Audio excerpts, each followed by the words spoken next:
Alright. Good evening and welcome to our January 16th Board of Selectmen meeting. I ask you please rise for the Pledge of Allegiance. I pledge allegiance to the flag of the United States of America and to the republic for which it stands, one nation, under God, indivisible, with liberty and justice for all. Thank you. We will start our meeting with the reading of the agenda. We'll go over our regular meeting minutes for December 19th. We'll then move on to community relations, announcements and open forums, and our student select persons report. We'll then move on to appointments and resignations, of which we have three. We have one appointment for a conservation member.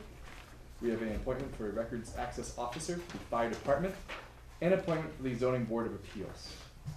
We have two scheduled appointments tonight. We have a 6:45 appointment with Treehouse Brewing Co., a request for a sign, and a 7 o'clock appointment with Kevin Shaughnessy for National Grid updates. We have several items under new business. We have a special license request for Charlton Rays Foundation, a request for a special license for St. Joseph's Church, another special license request for the Knights of Columbus, and a fourth special license request for the Mary Martha Gill. We have item number 5 under new business is a financial policies. Number 6, the annual town meeting, it's here again. And number 7 is the town administrator's performance review. We'll then move on to old business. Item number 1 is the town plan EDC discussion. And number 2 is the Dudley Charlton Regional School District request for an override. We'll then move on to committee reports, the town administrator's report, and any other business unknown at the time of posting. Our next regular meeting will be January 30th. We'll then go into executive session. We'll exit executive session solely for the purpose of adjournment. What are the wishes of the board for our December 19th meeting minutes? Through the chair. Mr. McGrath. I make a motion that we approve the December 19th meeting minutes as read. Second.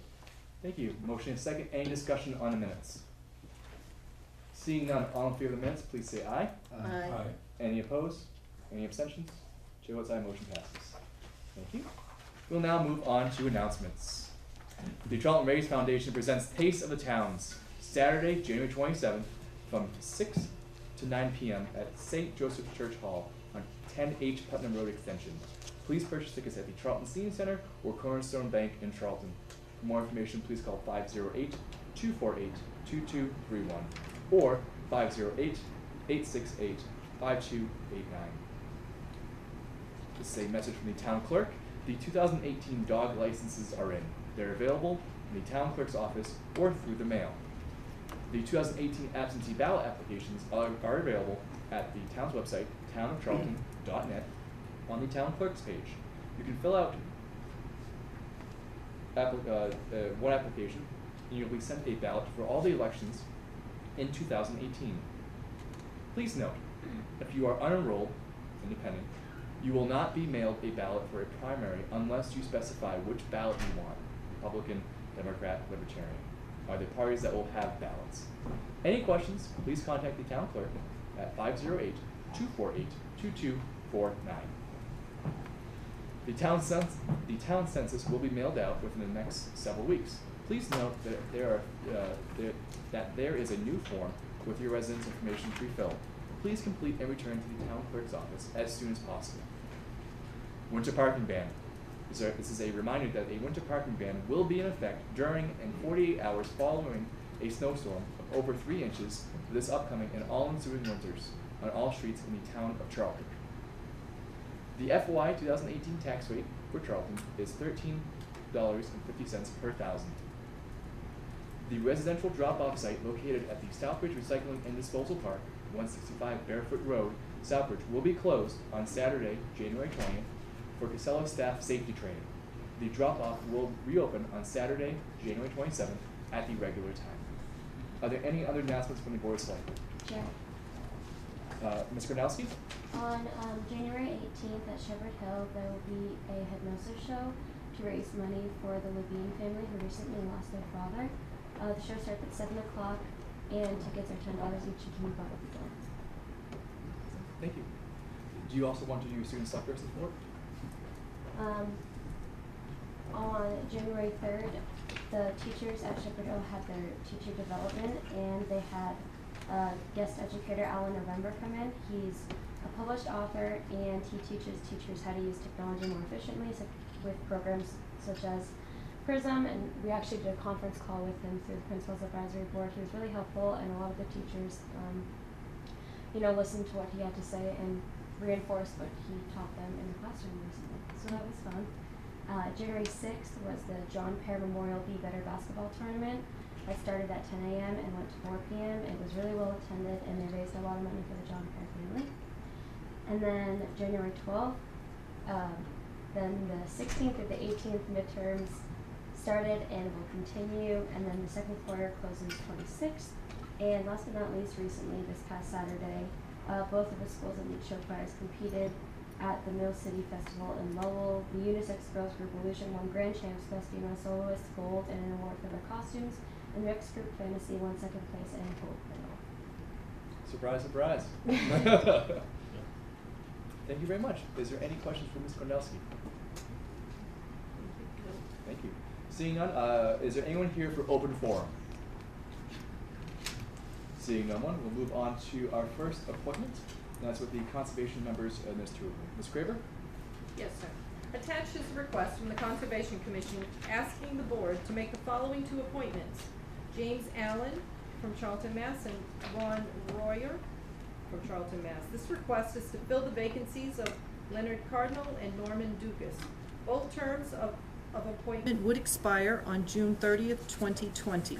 The Conservation Commission has also stated that due to their schedules, they will not be able to attend tonight's board meeting, but would ask for your consideration of their request. I would recommend the board make the appointments. Thank you, Ms. Craver. What are the wishes of the board? Through the chair. Mr. McGrath? I make a motion that we appoint Mr. James Allen and Mr. Ron Royer to the Conservation Commission. Second. Thank you. Motion and second. Is there any discussion? Seeing none, we'll move to a vote. All in favor of the motion, please say aye. Aye. Chair votes aye. Motion passes. Thank you very much. Item number 2 under appointments and resignations, an appointment for a records access officer for the fire department. Ms. Craver? Yes, sir. Fire Chief Charles Cloutier was appointed as the Records Access Officer for the Fire Department. As he is now retired, a new appointment should be made. Deputy Chief Ed Knopf would like to take over this appointment, and I would recommend the board appoint, actually it will be Chief Ed Knopf as the Records Access Officer for the Fire Department. Thank you, Ms. Craver. What are the wishes of the board? Mr. Chair. Mr. I Swenson? move that we appoint Chief Ed Knopf as the Records Access Officer for the Charlton Fire Department. Second. Thank you. Motion and second. Is there any discussion? Seeing none, we'll move to a vote. All in favor of the motion, please say aye. Aye. Aye. Any opposed? Chair votes aye. Motion passes. Thank you. Item number 3, an appointment for the Zoning Board of Appeals. Ms. Craver? Yes, sir. There's a vacancy on the Zoning Board of Appeals also due to the passing of Leonard Cardinal. The opening has been running on cable and the town's website as the board's policy states. There has also been one alternate opening advertised as well. No letters of interest have been received. The zoning board is recommending the appointment of the alternate member Bob Howard to fill the full-time seat. Should the board make this appointment, we will advertise for 2 alternate members. The term of appointment would expire on June 30th, 2021. I would recommend the board make the appointment. Thank you, Ms. Craver. What are the wishes of the board? Through the chair. Mr. McGrath? I make a motion that we appoint Bob Howard to the Zoning Board of Appeals. Second. Thank you. Motion and second. Any discussion? Seeing none, all in favor of the motion, please say aye. Aye. Chair votes aye. Oh, No, Mr. that's McGrath? Aye. Motion passes. Through the chair, I'd just like to bring up that, as you see, this is another appointment that we had to make because of the passing of Mr. Cardinal. I started on the Zoning Board of Appeals with Lenny. That's how long he was on the Zoning Board of Appeals, and he split his time with the Conservation Commission also. He was a very, very dedicated town servant, and he is deeply missed. He had a lot of knowledge, and he was very active. And, I think filling these appointments just shows how much he is involved in town government for a long time. Thank you, and our hearts do go out to his family. With that, we'll move on to our first scheduled appointment, a 6:45 appointment with the Treehouse Brewing Company a request for a sign. Ms. Craver? Yes, sir. Attached is a letter from Treehouse Brewery Company requesting that the right turn only sign at the top of the driveway located at 129 Sturbridge Road be an enforceable sign per Mass General Law, Chapter 90, Section 18. The enforcement of the sign is requested by the property owners as well as the Charlton Police Department. This request is temporary as they are working with Mass DOT for a safer and more permanent plan for traffic. They will make a request to this change when the final plans have been adopted and set into place by Mass DOT. This request is coming before the board due to the police department not having the authority to enforce the sign because it's on private property. Mass General Law, Chapter 90, Section 18, allows the Board of Selectmen to make such regulations with respect to said private way or parking area. I would recommend the board make this an enforceable sign. Treehouse Brewery Company is being very cooperative with the issues raised regarding the traffic concerns, and I feel this would be another step in the right direction to deflect the dangerous traffic issues. And I do want to also say that it is Treehouse that brought this request to us. Are they here tonight? Yes, she is. Hi. Come on. You have some questions? Yeah, if you come forward, if you have any questions, feel free to ask you. And could you please introduce yourself to the board? Yep, my name's Kim Galinsky. I'm the office manager for Treehouse Brewing Company. Wonderful. You're welcome. Please have a seat. The request, I've been working with the police department. There's not much we can do at the top of the driveway with the traffic flow, so one of the requests was to make that sign enforceable, which makes our police department able to actually, ticket people who do take lefts. We've done a lot of things. We've put cones at the top of the driveway to try to make people, turn right out of the driveway. We are working with Vanassi Incorporated. They are a traffic study. We've worked with DOT, we've got McClure Engineering and Northern Construction. Actually, I have a meeting set for Thursday to go over some of the more permanent processes. But this right now would give the police department a lot of weight so that they can actually help keep people safe coming out of our driveway. Wonderful. And at first, I just want to thank you for being so proactive about a solution both short term and long term. So we appreciate you being a wonderful community partner. We will have some big signs very soon to alert traffic, slowing traffic and stuff like that. That is in the works. It just takes a long time when you're dealing with a lot of different entities and The speed of DOT. government. Yeah, and there's a lot of permits and all these types of things that we are working with right now. So the next, after if you guys do approve this sign, the next thing is big traffic signs that alert people to slow down, to watch for turning traffic, on top of the sign that the police will be able to enforce. Wonderful. Ms. Noble? Thank you so much for coming tonight, Kim. It's nice to see you. You did partially answer my question because those large signs, when we had met with the DOT several months ago, it was my understanding that there would be 4 signs total, 2 eastbound, 2 westbound. They reduced that to 1 sign on each side. Who And, reduced it? DOT. The DOT. Yep. And the reasoning, did they tell you? In placement of the signs, there's not a lot of good places to put those signs that will allow people to see coming, especially when you're looking if you're looking at our driveway and you're looking west on 20, they're concerned about traffic signs up there, and we found a good spot for it. DOT approved where the sign was supposed to be, and then coming the other way, they felt that the other place would be too far, so they put them a good distance away, maybe equal distance, and they've marked it off for dig safe. However, with the recent snowstorms, the dig safe has to be redone. So I do have signs, or I have pictures of where the signs are going to be. They're in the process of commissioning those signs and putting them together. That's part of the meeting that I'm going to be in on Thursday as well. And when you have your meeting on Thursday, will you have a better idea of when those signs will be installed? Yes, I will have that. Okay. Yep. Will you be able to let this board know? Of course, absolutely. That would be Yep. really great, because I know that was one thing, like I said, that we discussed, and it just seems to have taken the state an awfully long time. It does.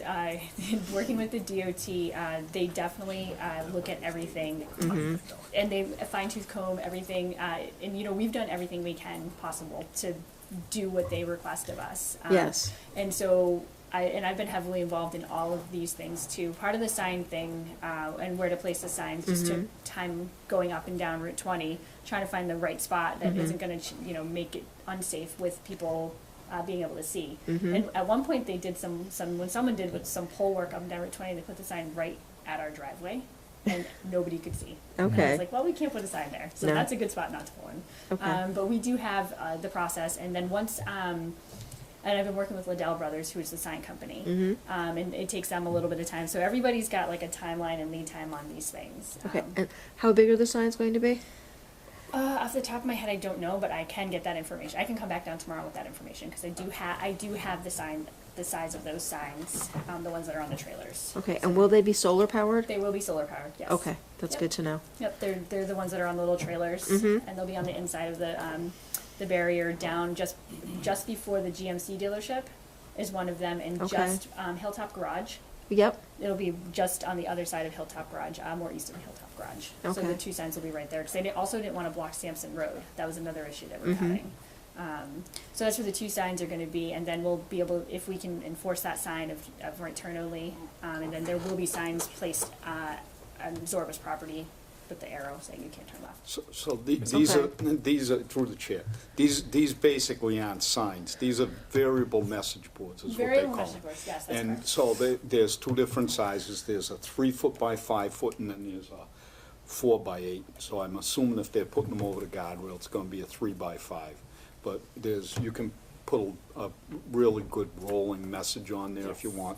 Yep. So they're more than a sign. They are expensive. They are very expensive. So And, it and just they so do grab attention. yeah, and so just so everybody, these aren't just regular signs. This is very expensive. They're doing what they really need to do to make it safe out there. And before the state does allow anything to go over a guardrail, first they have to make sure they own the property. Second, they want to see the line of sight. And then the third, they want to make sure that the people can understand it as they're traveling at Right. 75 miles an hour or so. And I know that, and that's just, and I just want to make that as a joke. I know that the police department has been out there writing tickets frequently lately, and I think I heard that we have the average down to 62 miles an hour or somewhere around there. And that's amazing because they fly. Yeah, I just also want to acknowledge that we have a representative in the police department and back officer McGrath and Lieutenant Lewandowski. So if you have any questions, I'm sure they'll be happy to answer. thank you very much, and thank you for all your hard work on this. Absolutely. It's important that we keep people safe while still allowing them to go to Treehouse. Yes, definitely, and that's our biggest thing, is just making sure people are safe, and we're trying to be incredibly proactive, and working with the DOT does, they definitely takes time, so we're kind of subject to their timeframes on things, so. Okay, thank you. Mr. Swenson? I would move that we make the right turn only sign at the exit of the driveway of Treehouse Brewery at 129 Sturbridge Road, make that into an enforceable sign per Mass General Law, Chapter 90, Section 18. I would second that. Wonderful. We have a motion and a second. Mr. Singer, did you have something? Nope. Right. Is there any other discussion on the motion? Seeing none, I'll move to a vote. All in favor of the motion, please say aye. Aye. Chair votes aye. Motion passes. Thank you, Ms. Kalinsky. Really appreciate it. Cheers, thank you. Have a great night. We are slightly early for our I think we can do it. 7 o'clock. Mr. Mr. Shaughnessy? All right, we'll take our 7 o'clock appointment a little early, and this is for the National Grid update. Ms. Graber? Yes, sir. Mr. Shaughnessy from National Grid is here tonight to give the board an update on their tree trimming and removal programs, outage and storm communication processes, and recent change in pole settings between National Grid and Verizon in Massachusetts. And I think there was one more thing that he may talk about. He's also open to any questions that you have. We've had a great relationship with National Grid, and I'm very pleased that he's here tonight. Thank you, Ms. Graber. Welcome, Mr. Shaughnessy. How you doing? I'm well, thank you, and thank you all for welcoming me and inviting me in tonight. Starting off with our storm communications, at National Grid, depending on storm conditions, we monitor the weather 3 days in advance of a storm prediction. Depending on the weather, ice accretion, wind, velocity, things like that. We'll monitor it 3 days in advance and then send out a notice to our communities, all 83 communities we have in central and western Mass. We have all the police, fire, town officials, emergency management directors. We communicate with them to let them know that we're ramped up for a storm, we have the resources in place, and we let them know whether we're opening up our municipal room, which is a special room where our municipal officials can call directly into us instead of dealing with a phone queue. We also let them know if our storm rooms are opening and whether or not we're going to dispatch community liaisons. Community liaisons are folks that go out into the community and sit within each community with the emergency management director, who is often the fire chief, to be that conduit during a storm so we can get information back and forth quickly. So we send out the day before, we'll send out that communication for a larger storm. We also send out the day of the storm, we'll send out an update as to whether the impact of the storm was such that we've changed our position as to opening the municipal room or dispatching liaisons. So in the last 2 years, knock wood, we've been lucky. We haven't had the need to dispatch out. We dispatch out to community liaisons in very large storms. We have 2 tiers that we use to make that decision. One is if 100% of all our customers in New England are out, and I hope I never see that day, or if 30% of them are out. So it is the larger storms. But we do have the flexibility to dispatch if we have a tornado. Certainly, if the tornado that came through Munson, Brimfield, that didn't knock out 30% of our New England customers, but there was a devastated area. So we dispatch community liaisons to the affected communities in that situation. So we make exceptions to that Tier 1, Tier 2 rule. During the storm, we send out news releases to all our news outlets so that we can get that communication out both on TV and in print. And we also utilize social media, Twitter, Facebook, and our own website to communicate to customers. And additionally, we use all email addresses that we have in our customer database to communicate with our customers about preparing for storm, the safety message that goes with it, and how to prepare for a storm. And also the tools that we have. We have smartphone outage reporting applications that they can get into. They can see the outages on their smartphones. They can report an outage that way as well. Are there any questions on our storm communications? When's the last time a 30% power outage happened in Massachusetts? We had, in the period of Tropical Storm Irene, we had 3 storms within 1 year that classified as Tier 2. Mm-hmm. Tier 2 is a 50-year event. We had 3 of them in 1 year. Lucky us. Well, it is unlucky, but it taught us an awful lot. And a lot of what we have in place today were lessons learned. We listened to our communities. Our communication was lackluster. Our response to the communities out in the field was lackluster. And that's where the community liaison program came from. It was born out of those pains. So listening to your customers is a very fruitful thing to do. Mr. Singer, did you have a question? Yeah, two. One, the municipal room number, if we can get that to make sure all the selectmen have access to that number. And the communication part, my fingers are crossed, because if we get to those tiers, we just had an issue in Charlton where we had multiple outages due to ice on lines and whatnot. And I know that I had to try and reach out to my town administrator instead of waiting in a queue to find out what was going on.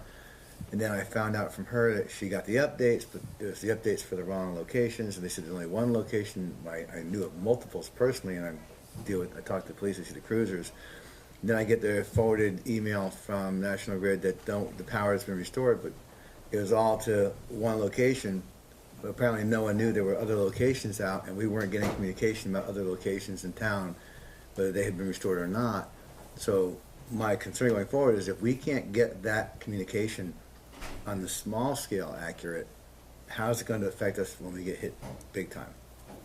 So we only know about power outages when people call us and tell us power's out, and probably I did know they happen. were, because I called for a few of them myself. Yep, and we have issues that'll be many different outages. So the application portal that you can use on your smartphone is very helpful for that purpose. You can zoom in and actually get down almost to the street level to see what's out. Okay, so this is an application that's available to... It's free to everyone in the Everybody. public. Additionally, I communicate directly with Carl Ekman, your emergency management director, and Chief Cloutier when he was here, and I will with Chief Knopf. We have a great relationship with your emergency responders, so that's typically, we like one point of contact, and that point of contact is who the town officials should turn to as well to get information. That way, there's a structure called the ICS structure. And we use that within National Grid. We use it religiously. So our community liaison is sitting right there in a bad storm And when he's not there, I'm your person. So if there's issues, Carl can get directly in touch with me, and I communicate. I gave an example of a typical blue sky outage. We have a system in place where if 100 or more customers lose power, or we have one facility, at least one facility, that's a critical facility, and I go through that list with Carl each year, twice a year, to make sure it's updated, because new facilities will come and buildings will be shuttered, and you need to keep that list updated. So when that one facility trips, and we know it, somebody's called it in, we'll generate an email out to our town officials that want to be on that list, and anybody that is a town official can be added to it. And that email goes out, and then when the restoration comes in, that goes out as well. So what I'll do is, if I see an outage that's taking long, or it's a very large outage, I'll reach out to Carl and I'll let him know what's going on. If Carl wants at any point in time, 24/7, he can get in touch with me as well. So then it may be, I mean, I'd like to be included in when those emails go out, and I guess then it comes down more to the inside of the town of Charlton, that if we have that one point of contact with National Grid, that one point of contact, when they have the information from National Grid, that they're making sure that everyone on this board is aware of all the updates as they come in, so that we're not gonna pester him and National Grid with 5 people calling them. But I also don't think that we should be left in the dark wondering what's going on when residents are reaching out to us and we're just telling them we don't know either.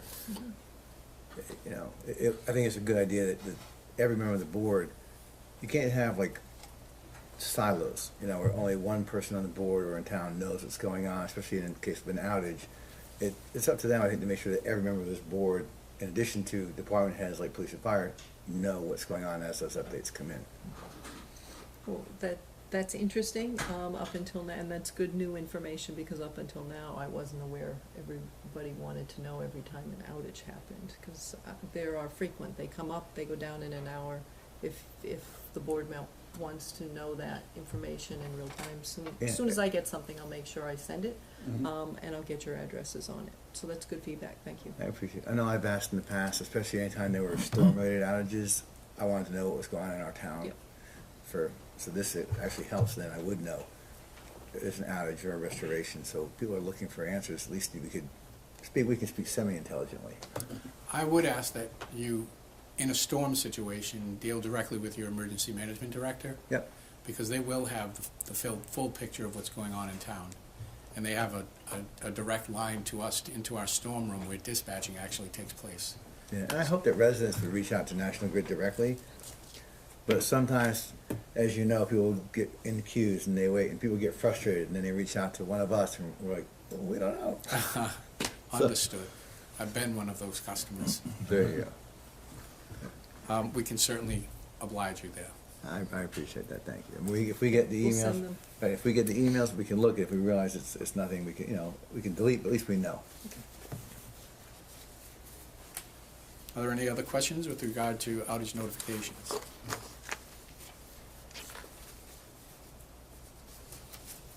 The next topic I'll cover is tree trimming.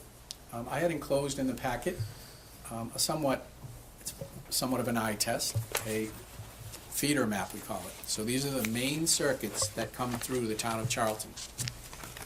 I don't think that made it in here. I can pass this along if you allow me. Please. So you're served from 3 substations in Charlton. 2 of them are not in Charlton. Feeders are actually 3-phase circuits. So if you look at a telephone pole, you've got 3 wires on the very top typically. Unless it's in a smaller neighborhood, then it's not that setup. But they're the primary wires bringing the backbone of power through your town. So each 5 years, we trim every feeder. We're on a 5-year schedule. And we petitioned the Mass Department of Public Utilities to cut that down to 4 years, because the growth happens a little faster than 5 years. So we're always chasing. So we've requested, and that ruling has not come back yet, to trim that down, no pun intended, to a 4-year cycle. In the town of Charlton, I have the feeders that have been trimmed over the past 5 years. The feeders out of the North Oxford substation One of them was trimmed, and we had something else. We have another program that works with tree trimming. It's called the Electric Hazard Tree Management Program. And that's we have a variety of reasons why a feeder will end up on that report. Number of tree-related outages over 3 years, the construction of the circuit, which is the type of cable and pole construction for that feeder, the number of customers that receive service on that feeder, the last time it was reviewed for hazard, dead, diseased, decaying trees, and the last time it was trimmed. So all of those variables add into when do we look at the feeder. So if we find those conditions exist where we need to review the feeder, we'll go out and we'll take a look at every tree that could be a hazard and make sure that it's not dead, diseased, or decaying. If in fact it's one of those, we'll petition the town to remove the tree if it's on public property, and we'll approach the landowner if it's not on public property and get them to sign if they say you can't take that down. Because we want to be able to say, we kind of knew that was going to happen. You didn't want us to take it down, so we left it, and now we have a large outage. Just a way to say that we reviewed our situation in the field. So along with the Electric Hazard Tree Management Program, we do the tree trimming. So back to the feeders that have been done in North Oxford Substation supplying Charlton. One of the feeders we trimmed and did removals in the fall of 2015. And the second feeder coming out of that, we trimmed that in the fall of 2016. You have a Snow Street Substation in Southbridge. You have one feeder that feeds Charlton in a small section. We did tree trimming and removals on that feeder in 2016. And then you have 3 feeders out of your own substation. We call it the West Charlton Substation. Tree trimming and removals in the winter of 2015, and we're awaiting approval, internal approval, to do the same thing in 2019 on that feeder. On the next feeder, we trimmed that in the spring of 2017. And on the last feeder, it's scheduled for trimming and check for hazardous trees in this fiscal year. Our fiscal year runs from April 1st through March 31st. So in the upcoming fiscal year, that's scheduled to be trimmed and checked for hazardous trees. And those are the feeders that you have in Charlton. The feeders that we have done the Electric Hazard Tree Management Program on, out of the North Oxford Substation, one of the feeders we did that in 2011 and 2015. The second feeder we did in 2016.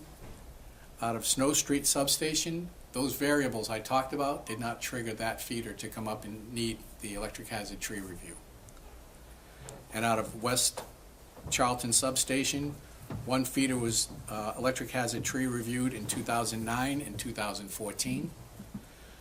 The second feeder was reviewed, surveyed, and trees removed in 2016. And then the third feeder, again, didn't have enough outages, didn't have all the criteria needed to trigger the need to go check for dead, diseased, decaying trees. So we stay active on that, and we religiously stick to that 5-year cycle, because once you fall behind, it causes all kinds of problems and hurts your relationships with the communities. So we stay on top of that. And as I said, we've asked for the DPU to approve going down to a 4-year cycle trim. Are there any questions on the tree trimming? Mr. McGrath? Kevin, just a couple of things. Now, the primaries coming out, those are mostly on main lines. Correct. You still do tree trimming on side streets also? Yes, secondary wires. Exactly. Yes. What program is that on? That's the same program. We still look at the secondary wires, but the maps only give you the primary. Okay. It would look like spaghetti, a dish of spaghetti if we showed all the wires. Yep. But all of our system is reviewed. I will tell you that on the primary wires, the distance is 10 feet above and below and 6 feet to the sides. It's not a lot of space. So hence the reason to go down to 4 years. Yeah. On the secondary wires, it's only 18 inches around. So those are the trimming criteria that we stick to, and the DPU wants us to stick to. So, Also through the chair. And so leading into that, we've had just this year, we've had some terrible windstorms. Obviously, I know you had a lot of problems in the past. I just want to give you and your group kudos for the work that you've done, because 50, 60, and 70-mile-an-hour winds that we've had, some of them with trees, with leaves on the trees towards the, you know, the one that we had late fall, early winter. We didn't have a heck of a lot of power outages. And then the other thing is, I'm friendly with our tree warden, and Seth Lemansky has nothing but good things to say about the people that you have working for you. Thank you. They are very, if he asks for something, they are very accommodating. And we know we actually, the town has actually invested more money in you know, having dangerous trees removed. But also in concert with that, I know that National Grid, through their vendors, have taken down a lot of trees in Charlton that you know, while they were on the road, we requested that they take them down. They've worked with Jerry and Seth very, very well. So I know, I can remember, I wasn't on the board, but I can remember National Grid being kicked very hard because of the problems, and much deserved. You know, they didn't have their act together, and now it appears that you have, and we have benefited from that. So thank you very much. You're welcome. I'll make sure that gets back to the vegetation management people. Thank you very much. So another topic I'd like to cover is that we've recently had a change.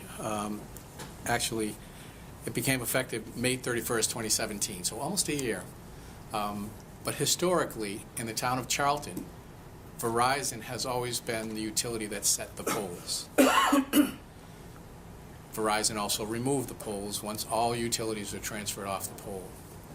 We've reached an agreement that's been executed as of May 31st, 2017. National Grid will set all poles in Massachusetts. All poles that both utilities are on, that is. They call it joint owned. All poles, once wires have been transferred and the old pole is sitting there, will be removed by Verizon. So we will now be responsible for setting the pole, and Verizon pulls the pole. If we are the only one on the pole, Verizon doesn't need to be on that pole. We will set the pole and we'll remove it, and the same goes for Verizon. So we look forward to improved relationships with our communities and the work that we do in getting new jobs, new poles set, because we're in the poles business just like Verizon, but we have an obligation to serve that we take very seriously. I know Verizon does as well, but we hope to provide improved service there. Interesting, thank you. So just on, I think that'll do it for the utility pole custodial change. We also have, in our storm response, just doubling back to that, one of the things that we heard loud and clear during our bad days, when we had those 3 bad storms, lackluster response, and the feedback that we needed to improve communication and have a better presence in the towns. Towns were asking us to have a bucket truck and a tree crew assigned. So with 173 communities in Massachusetts, we simply don't have the resources to put a bucket truck and a tree crew in every town. But what we started last year, and it's now rolled out to this area as well, we started it in the eastern section of the state, southeastern, Plymouth County, where we'll break towns into zones. And into each zone will go a bucket truck and a tree crew. And there is an ICX structure there where each community liaison in each community has a lead voice for the community, typically the emergency management director and or fire chief. And they work all as a group to tell us what their priorities are for the first day of the storm. The lead community liaison gives that information in this area to me in our Worcester office, and I hand that to someone who runs it into the storm room early in the morning to say this is what our towns want for priorities in each zone. As the day progresses, emergencies arise. That lead community liaison, through their fire chief or EMD and the structure of that zone, get that information to me, and it gets right into the storm room. And we also provide the information the liaison needs in each community, which is the number of critical facilities are out, total counts of outages. So a much better flow of communication. It's a very dynamic operation in a storm, but we have the boots on the ground and now coordination amongst towns to be able to work with a resource that's already in the community. One other item I'd like to discuss is that we have this need grew out of the city of Worcester, where we do an awful lot of complex work. But we heard loud and clear from our developers, our trade allies, we call them, people that are putting in complex jobs where a library would qualify as such, a police station, municipal buildings fall into this array of work. They never knew where we were with the job. The communication wasn't good. They didn't realize that they had to do something and the job stalled, and that's why it didn't go anywhere. So we created a flow chart, a complex construction flow chart, which actually, and if you don't have it, I can share this with you as well. If you would please. This actually, we created stop signs and yield signs, if you will, and showed what the process is throughout. A complex job can take 40 weeks. Typically will take 40 weeks. So it's a long time. And that's, like, once again, that's building a school, building a library, or a police station. But in that complex construction flow chart, we visit with the developer in the beginning of the job, and we let them know what their requirements are, what they need to make sure they get to us, so the job doesn't stall. And we make our commitment on that flow chart as to what we need to do and how long we think we'll need to take to do it. And what I've done when I go out and visit a new customer with that, it's usually a site trailer, and I bring a poster size version of it, and I ask them to put it up in the site trailer so they can keep track of where they are on that job. And we also have what we call a customer fulfillment representative that handles that job that they can communicate directly with. So we've taken some big steps to try and communicate much better with our new customers or customers that are upgrading things.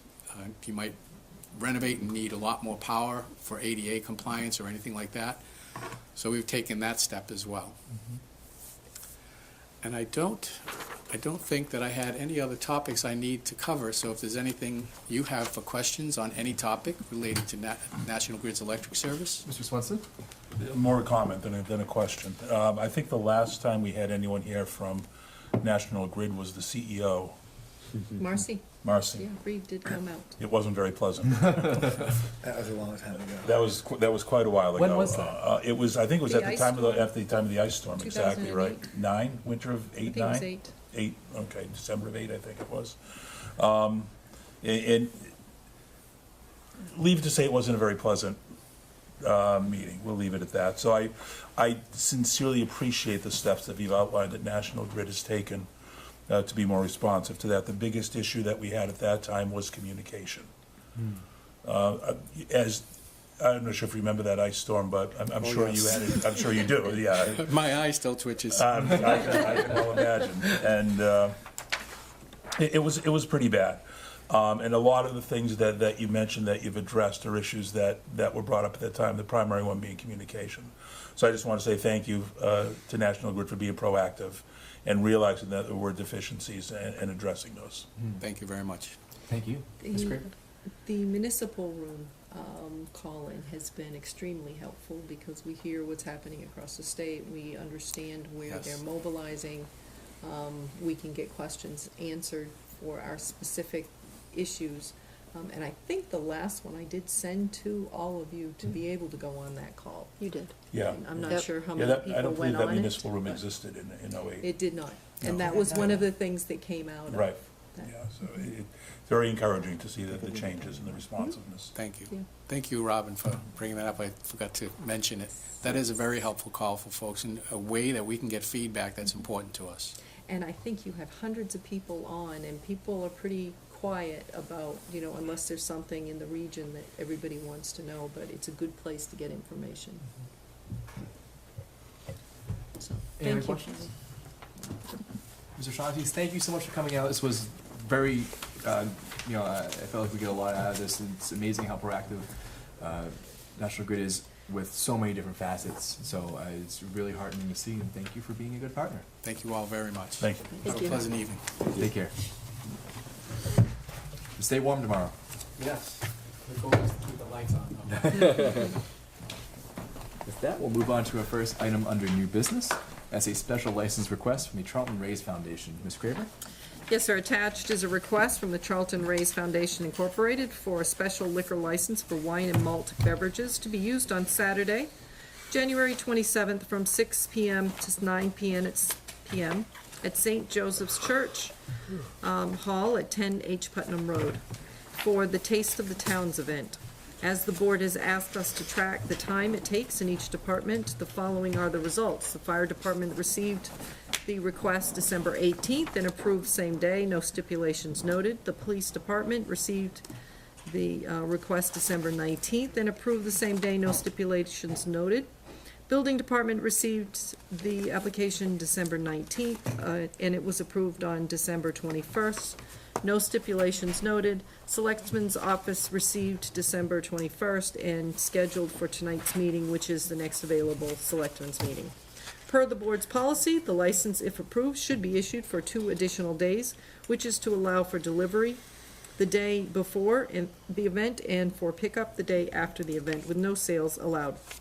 I would recommend the board approve the special license as requested, with the dates on the licenses to be January 26th through January 28th. Thank you, Ms. Craver. What are the board's wishes for the approval as requested? Mr. Chair? Mr. Singer? You want to do it? Okay. Stop stealing his thunder. That's it. No, I'm He can- gonna get my rant in, so don't worry. Go ahead.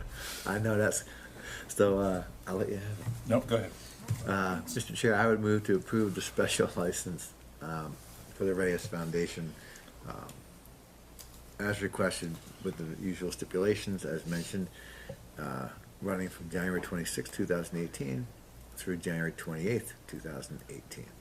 Thank you. A motion, do you have a second? Second. Motion and second, discussion.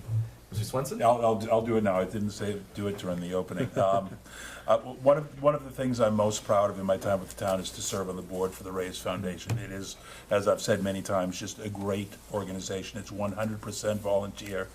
Every penny that's raised goes directly to Charlton seniors, helping them with heating and honestly sometimes in summer cooling if necessary. I beat this ad nauseum, but I think it's important. I think sometimes we sit back, I know it amazed me at first as to how many people we have in this town that have to make that decision. Do I pay my rent? Do I get my medicine? Do I buy a tank of heating oil? We have many people in this town in that position, and we've had, with the cold snaps that we've had a substantial number of people come to us already looking for assistance. And one of the main the group is supported extremely well through the banks in town and a lot of the businesses in town, but one of the major fundraisers for the Rays Foundation is the Taste of the Towns. It's a great take. We get restaurants and businesses from all over the area that bring in food and drink and stuff, and people come in and sample it. There's also a large number of items to be auctioned off through silent auctions and other things, which is a testament to the businesses and people in town that support that, because everything that's auctioned off is donated. So it's a great organization doing great work with great people, and I would strongly urge people to get out and come visit the Taste of the Towns. It's a great event. Thank you. And I second that. Is there any further discussion on the motion? Seeing none, we'll go to a vote. All in favor of the motion, please say aye. Aye. Aye. Chair votes aye, motion passes. Thank you. Item number 2, a special license request for St. Joseph's Church. Ms. Craver? Yes, sir. Attached are 2 requests from St. Joseph's Church to be used at the church hall for the following events: a wine tasting day, February 10th, from 6:30 to 9:30, and a beer tasting party, April 21st, 6:30 to 9:30. They applied for the license request on the previous application that we had. We cannot provide the details of when each department received and approved the request. I would offer the following. The fire department approved both applications on January 2nd with no stipulations. The police department approved both applications on January 3rd with no stipulations, and the building department approved both applications on January 8th with no stipulations. Our office received them on January 8th and have placed them on tonight's agenda. Per the board's policy, if the license is approved, it should be issued for 2 additional days, which is to allow delivery the day before the event and for pickup the day after the event with no sales allowed. I would recommend the board approve the special license as requested with the dates on the license to be wine tasting day February 9th through February 11th, and beer tasting party April 20th through April 22nd, 2018.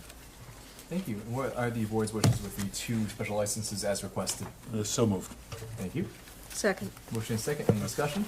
just one. Yes, Ms. Noble. I'd like to thank Mrs. Craver for providing on the previous request and this one and the subsequent one, the timeline of when the requests came in and then were moved forward. It's actually quite enlightening to know that they were moved along so quickly and that no problems were found with them. So thank you very much, and thank the office. Thank you. I'll let Absolutely. the office know too. I will echo that, and I'll also add that it's also helpful to have, if we're looking back on any minutes or doing research, that was a timeline. Yes. So, thank you. Did you take a vote on that? No, we did not. We did not, okay. Any further discussion on the motion? Seeing none, all in favor, please say aye. Aye. Aye. Chair votes aye, motion passes. Thank you. Our third special license request for the Knights of Columbus. Ms. Craver? Yes, sir. Attached is a request from the Knights of Columbus to hold St. Patrick's Day dinner and party at St. Joseph's Church in the Church Hall on March 10th from 5:30 to 9:30. They applied for the license request on the previous application that we had, so we cannot provide the details of when each department received and approved the request. I would like to offer the following. The fire department approved the application on January 2nd with no stipulations. The police department approved the application on January 3rd with no stipulations. The building department approved the application on January 8th with no stipulations, and our office received it January 8th and it placed it on tonight's agenda. Per the board's policy, if the license is approved, it should be issued for 2 additional days, which is to allow delivery the day before the event and for pickup the day after the event with no sales allowed. I would recommend the board approve the special license as requested with the dates on the license to be March 9th through March 11th, 2018. We have forwarded the new updated application to them for future uses. Thank you, Ms. Craver. What are the board's wishes with the special license as requested? Mr. Swanson? I would move that we approve the special license request for the Knights of Columbus. Thank you. Second. Motion second. Any discussion on the motion? Seeing none, all in favor, please say aye. Aye. And motion passes. And we're now on to our fourth special license request, the Mary Martha Guild. Ms. Craver? Yes, sir. Attached are 3 requests from Mary Martha Guild to be used at St. Joseph's Church in the Church Hall for meat raffles for the following dates. March 24th from 5 to 11 p.m., September 22nd from 5 to 11, and November 10th from 5 to 11. They applied for the license requests on the previous application that we had. We cannot provide the details of when each department received and approved the request. I would offer the following. The fire department approved the application January 10th with no stipulations. The police department approved the application on January 8th with no stipulations. The building department approved the application on January 10th with no stipulations. Our office received the application on January 10th, and we have placed it tonight on your agenda. Per the board's policy, the license, if approved, should be issued for 2 additional days, which is to allow delivery the day before the event and for pickup the day after the event with no sales allowed. I would recommend the board approve the special licenses as requested with the dates on the license to be March 23rd through March 25th, September 21st through September 23rd, and November 9th through November 11th, 2018. Again, we have forwarded the new updated application to them for the use of future events. Thank you, Ms. Craver. What are the board's wishes for the special licenses as recommended? Motion to approve? Thank you. Second. Motion second to approve as recommended. Any discussion? Seeing none, all in favor of the motion, please say aye. Aye. Aye. Chair votes aye, motion passes. Thank you very much. And I bet Ms. Craver can read all those in her sleep now. We'll now move on to item number 5 under new business, and that's the financial policies. Ms. Craver? Yes, sir. Attached is a request from Donna Fuglio, our finance director, asking the board to accept and adopt the following 3 policies: anti-fraud policy, procurement conflict of interest policy, and revenue turnover policy, which were recommended in the DOR study that was completed last spring, and the finance team reviewed and made fine-tune adjustments to them. Department heads were sent the policies for a comment period, and those comments were accommodated when possible into the policies.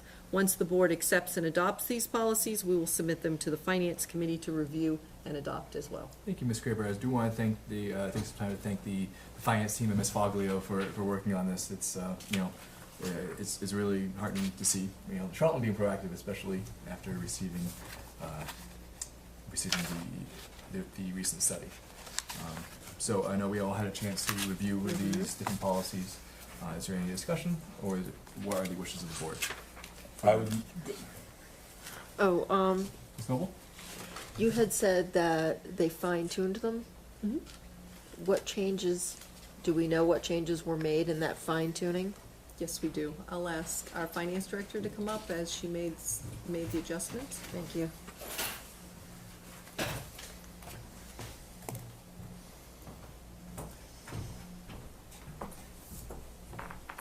Welcome, Ms. Foglio. Thank you so much for being here tonight. If you can just answer Ms. Noble's question, we would greatly appreciate it. On the two policies, the anti-fraud and the procurement conflict of interest policy, there were no comments on those. Okay, The only ones that we received comments were on the revenue turnover policy. okay,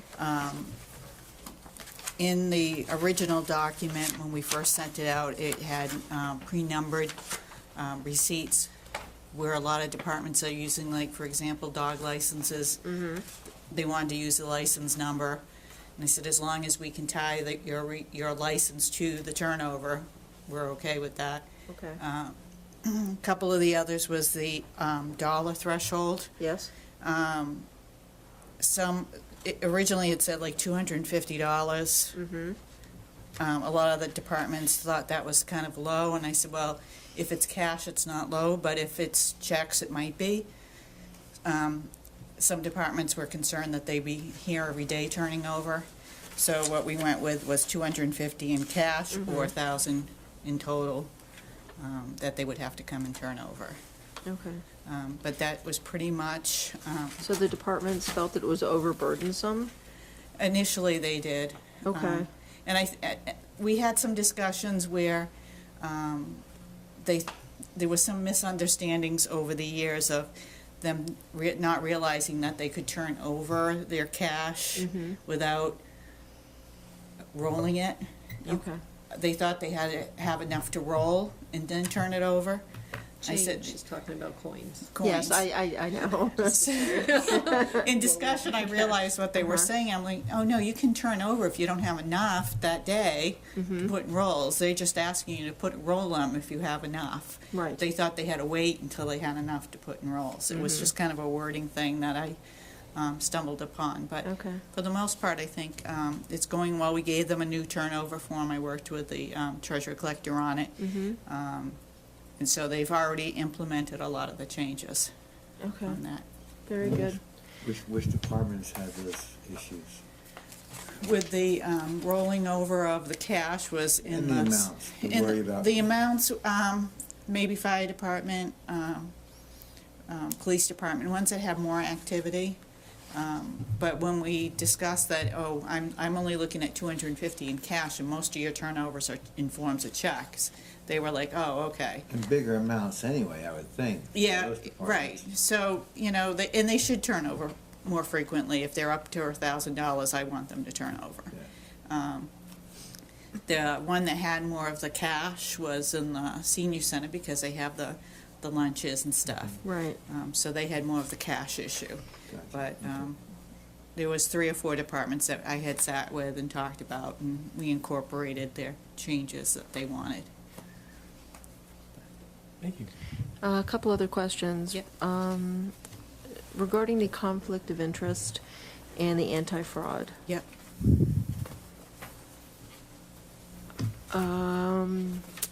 What will the level of, or who will be the enforcer, I guess is the question. If we determine that fraud has taken place, will it then become the responsibility of human resources to investigate allegations of fraud? My personal opinion on fraud, as long as it's not being committed by the town accountant, that the town accountant would request an outside audit, because that's a specialized Right. Audit, and that you would kind of pass that off. Now, what happens after that, I think would be up to HR and the town administrator to decide what the level of the fraud was, yep. to determine what the correct discipline is. Okay. And how intentional, I guess. If the it was intent just of a it. simple Right. clerical error, or if it was something intentional. Correct. Okay, Correct. thank you. Any other questions or comments? What are the wishes of the board then on adopting these policies? Through the chair, Ms. Noble? I make a motion that we adopt all 3 policies. Second. Thank you. A motion and a second. Any discussion on the motion? Seeing none, I'll move to the vote. All in favor of the motion, please say aye.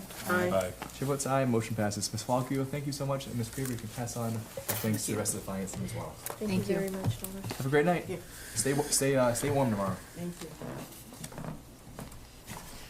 Mr. McGrath did text me on his way out the door and said that he apologizes, he was called away for work. Okay. So I'm not sure that he'll be back. Kinda knew that was coming. Thank you for the update. We Yeah. appreciate him being out there sanding and salting the roads and keeping everybody safe. Yep. Also wanted to just let people know that we Yeah. didn't lose him. Yes. Yeah, he had enough. We will now move on to item number 6 under new business, and that's the annual town meeting. It's here again, folks. Ms. Craver. Yes, sir. Attached is the FY 2019 calendar, budget calendar for your consideration. As required by the Charlton bylaw, the annual town election will be held on the first Saturday of the month of May, which is May 5th, 2018, and the annual town meeting will be held on the third Monday in May, which is May 21st, 2018. Budget requests have been sent to the departments with the attached budget request forms, including a 5-year capital budget form. You are requested to approve the budget calendar as presented, or with adjustments as you see fit. The board, if this calendar is accepted, will open the annual town meeting warrant tonight as well, and the warrant is scheduled to close March 13th. Thank you, Ms. Craver. So tonight we are to approve the budget calendar and open the town meeting warrant. What are the wishes of the board?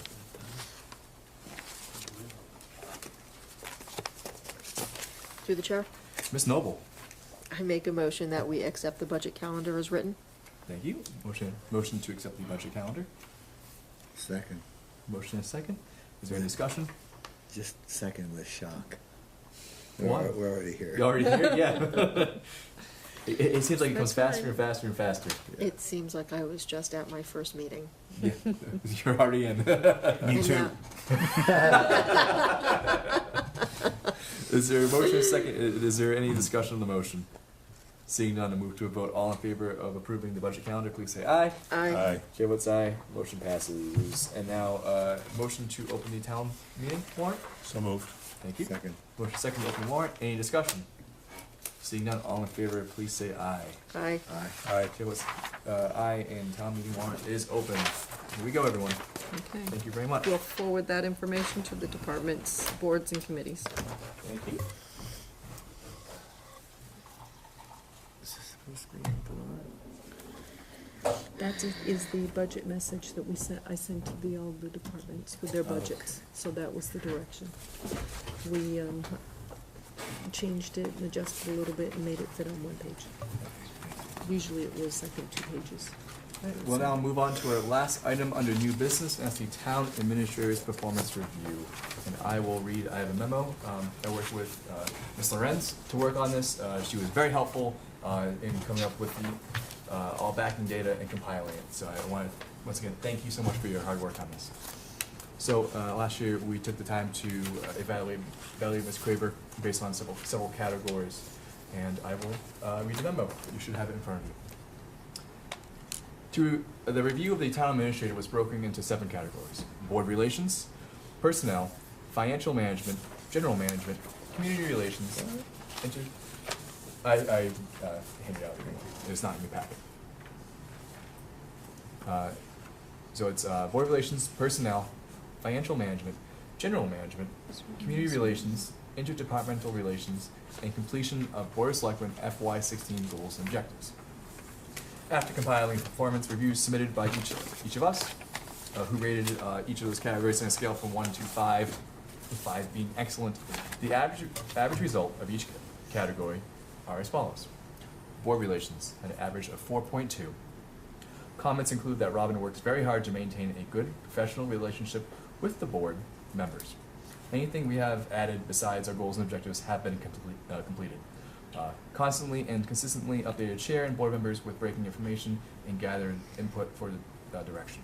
Always available to the board, consistently follows through with the board's direction for meetings. So these comments were comments on our evaluations. And also, if you have any comments, we can wait till the end, and obviously we can have a discussion.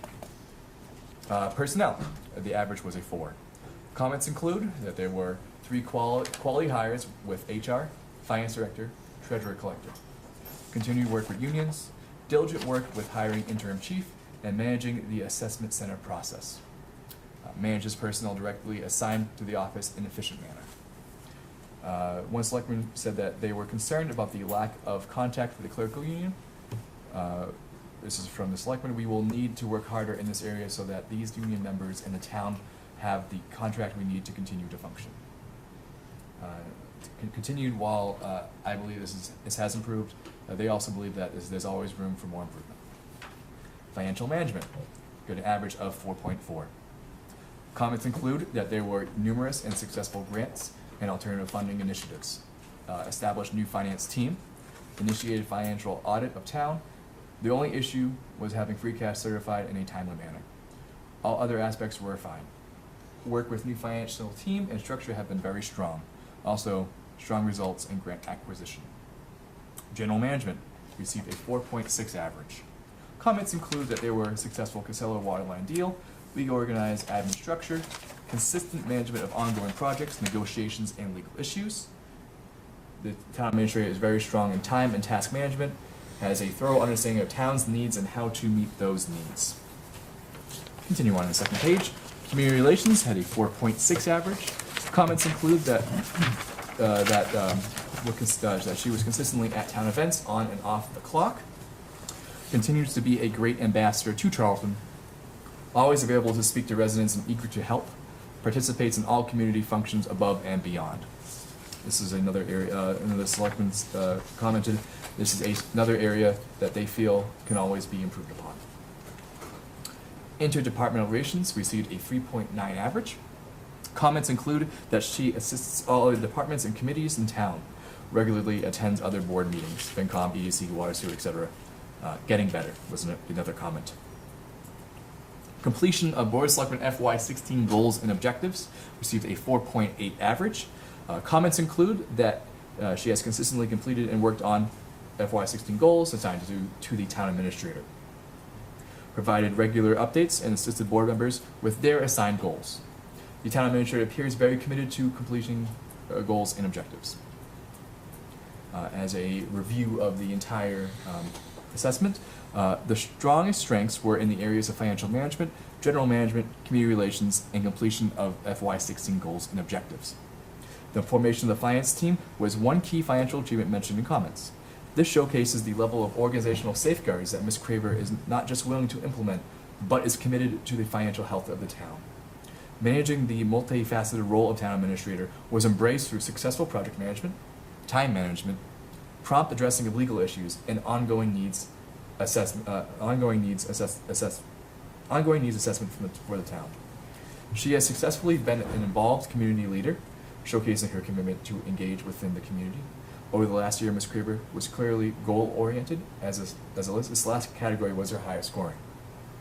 Opportunities for development are in areas of board relations, personnel, and interdepartmental relations. Within the comments, union contract negotiations were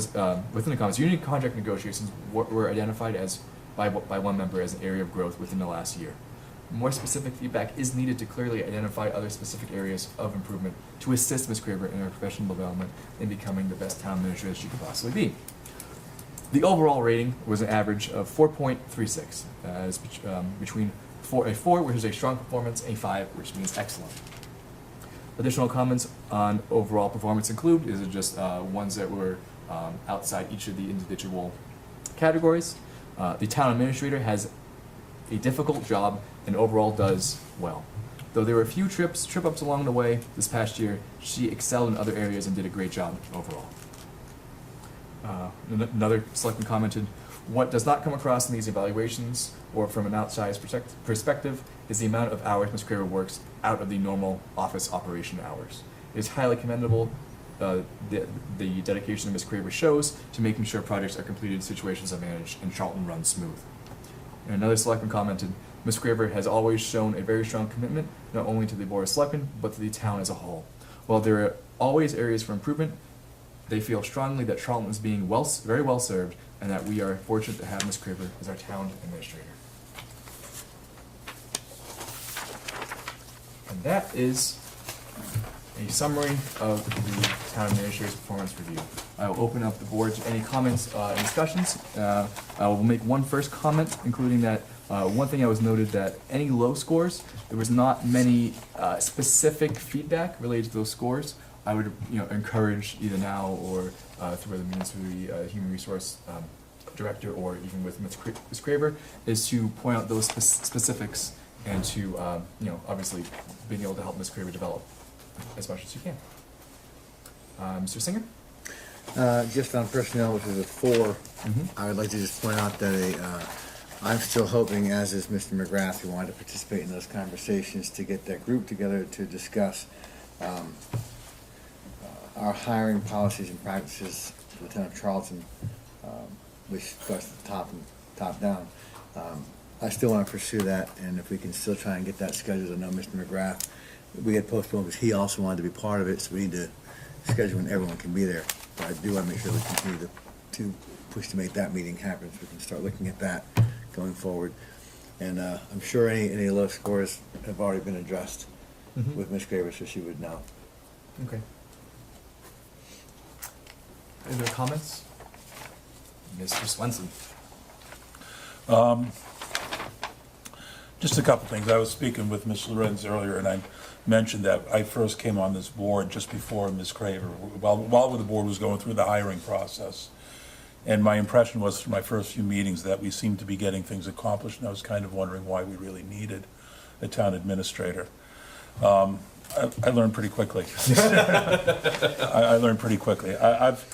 I've just got to say it has always amazed me in all the years that we've worked together. I would guess that Ms. Craver was a resident of the town, the way that she cares about the town and approaches her job with the town. I think she takes a very, very personal interest in it. The things that have targeted as areas of improvement, I think, are things that are very, very difficult things to manage in a small community like this, in a smaller building like this, which is interpersonal relationships, interdepartmental relationships, and those types of things. And my experience has been that Ms. Craver has always been very sensitive to those and puts forth an effort to really work on those issues.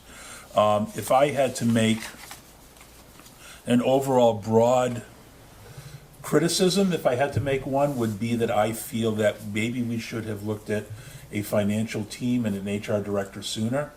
I think we may have gotten to the point where the town administrator had too much on her plate. And no matter how big the plate is, you can only put so much on it. But I have to qualify that by also saying that I think financially the town probably wasn't in a position to make some of those adjustments at the time maybe they should have been made. But as this will be my last town administrator evaluation, I just want to say that I think the town is extremely well served by having Ms. Craver as the town administrator. I'm very thankful that she has been here my whole time on the board to work with, and as a resident who'll still be here for a while, I hope you stick around for a while longer. Not going to Florida so fast. Not so fast. Not so slow, but not so fast. I do want to echo one thing that was talked about in the memo was how often and how late Ms. Craver works here and attends this meeting, other meetings, stays beyond to finish up work, comes in on Saturdays and Fridays when the office is closed to get things done. It's amazing. I swear she has a bed in there somewhere. And sometimes she stays here. And I do want to highlight the fact that, you know, obviously the lowest score was a 3.9, which is still very commendable, and that, you know, when areas of improvement, that she's still doing a heck of a job. And I'm, you know, there's so many different fires that have popped up, and I want to see how many positions we actually turned over, which is staggering, the amount of new personnel that we hired. And being able to juggle all that, you know, is bottom and barely circus worthy of how much has been up in the air and balanced well. So I'm proud to have Ms. Craver as our town administrator. I'm just going to throw out one more comment if I can. It really didn't happen this year, it was really last year, but it's something that I'll always remember is when we were in negotiations with ExxonMobil, I was part of that team, and it got, as you can imagine, it's ExxonMobil. So they had lawyers coming from all different parts of the country. And we would meet at DEP in Worcester, and it was the town administrator. You were on a few of those, and there was a few of us, and then the team of Exxon people from like I said, all over the place. And they were, and these people whose full-time job was to intimidate people and get out of it for as cheap as they could for ExxonMobil. And Ms. Craver went toe-to-toe with these people and didn't back down an inch and held her own, and sometimes outdid them in virtually every meeting that we were in. And I think a result of that is the fact that we got a $30 million settlement from ExxonMobil. And I can tell you at this board, I think, you know, talk behind the board that we probably would have been satisfied with half of that, or would have accepted half. It's done, it's over, it's done, it's signed. I don't recall that part of the conversation. Well, maybe that was me in my dreams, I don't know. But either way, just, you know, that's something that I will always remember is being in those meetings and seeing some of these lawyers and you know, her looking them in the eye and just, you know, stating our case and not backing down an inch. And, you know, I think that's the attitude that's been brought to the job. So. Ms. Noble? There's really not much for me to add, except I appreciate all the comments about how tough you are and how steadfast and how you stood up for the town, but what people don't realize is that you'll also see Ms. Craver at the Blueberry Festival, which is where I saw you this past spring, and all the community events you go to. And yes, you do treat the town of Charlton as though it is your hometown. We're your people, and it shows. It shows every day. And if there's some difficulty with people walking into your office or feeling uncomfortable, that's only because they don't know you that well yet. But once they do, somebody stand up. I think that 3.9 will go up to a 5.9. You're welcome. Thank you for everything you've done for me. New scale. I'm going to put my last little anecdote in, talking about blueberry festivals and things like that. At the Rays Foundation and a couple of other things, Robin has made cakes for the raffles and things like that, and I was always curious that if she makes a cake or bread or a pie or something like that, somehow her husband always seems to end up buying that or winning that auction or that raffle. I'm not implying anything, but It's because he smelt it all day. it's because he's a smart man. And how much did you bake for the Christmas party this past year? Enough to feed the town. Yes, enough to Yeah. feed the town, so thank you. One last final comment. I know last year was pretty decisive, not decisive, but divisive during our town elections. And there was a lot of comments slung around that really were disparaging to the town administrator.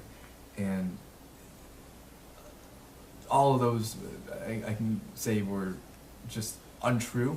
And the only reason why they were directed at town administrator because it's an easy thing to do. And that the position is an easy position to blame. And just they don't know the amount of work that goes into it, and it really is discouraging to see that. And I know Ms. Craver has an open door policy that she's more than willing to, you know, sit down and show people what it's like to be a town administrator. And it's like I said, I'm proud to have her working here. You can stop the comments now, please. Otherwise, I'm going to get really emotional. Wow. I do want to say thank you and for everything that you just said. And I know that there's always room for improvement. And I commit to continuing to try and improve in every area that anyone said I'd like you to look here.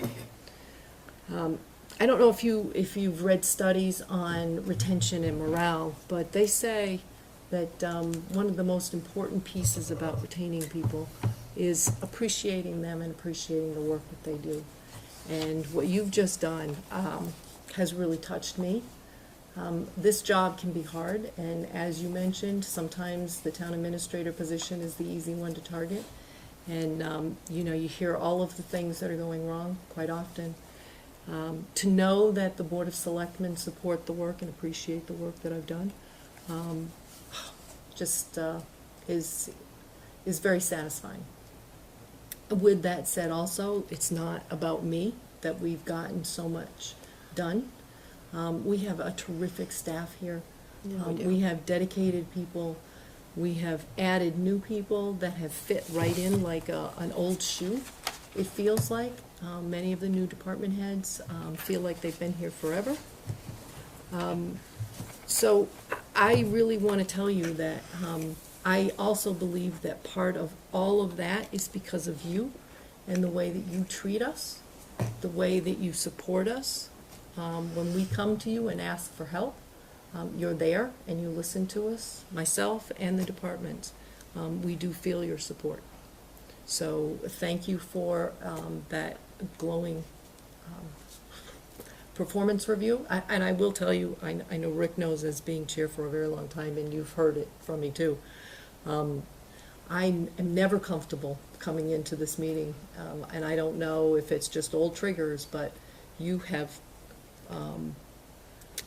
given me pause to rethink that, and I may look forward to this again. So thank you very much. Are there any more other comments or questions? Once again, Ms. Lorenz was very, very, very helpful throughout this. I just want to thank you again for it. We really appreciate it. It's speaking of new acquisitions, it's so helpful in every way. It feels like you've been part of this family for a long time. So I'm sorry you had to bug me so much. Yeah. All right. We'll now move on to old business. Item number 1 under old business, the town planner, EDC director, Ms. Craver. Yes, sir. At the board's meeting held on December 12th with the Planning Board, EDC, and Finance Committee, it was agreed that the interim town planner, Bill Scanlon, would do research on what other towns do for a town planner and EDC director. The report is attached here. Your next meeting with the Planning Board, EDC, and Finance Committee is scheduled for January 23rd at 6:30 p.m. at the Senior Center. Wanted to provide an opportunity for you to have a conversation. I do believe that the Planning Board has been meeting and discussing this, but if you have any further direction or conversation, if Jessica wants to come up, she can also participate, as she's been part of the liaison with the Planning Board and EDC. Absolutely, and I do want to make sure we take our board thanks Mr. Scanlon for his work on this. It's so helpful having the data information in front of you so you can make good decisions. It makes a world of difference. This was a really good memo. This chart's great. Yeah, I love charts. So I would open up for a discussion of the board. So I know that we have this memo. Our next joint meeting with the EDC and Planning Board and Finance Committee is January 23rd, which I recommend everyone attend, such as the last one was really good, and this one will also be a good meeting to attend with, too. So at the last meeting, I think you had directed HR to work with Bill, so. Right. Well, Bill was gonna Pick this identify. up. Sorry. My fear is that I'm gonna talk into it and like blast the place. Well, he was gonna identify the communities, which he did in this. And then the next step was going to be me reaching out to these communities and asking for their job descriptions as well as how they handle their both the economic development piece as well as the planner or planning director role in their community.